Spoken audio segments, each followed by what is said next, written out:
Then came a strange deliverance.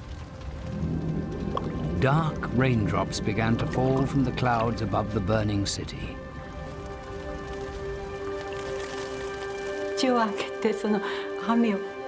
We opened our mouths and drank it. Our throats were parched, but it was difficult to capture the rain into our mouths.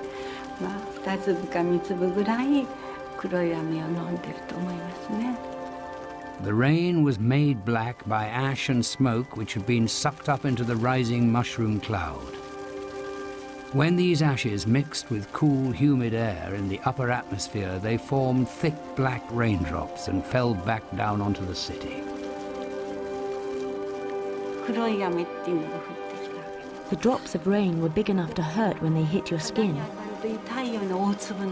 It descended in a torrent. Black fluid flowed where the rain fell. It was raining black fluid.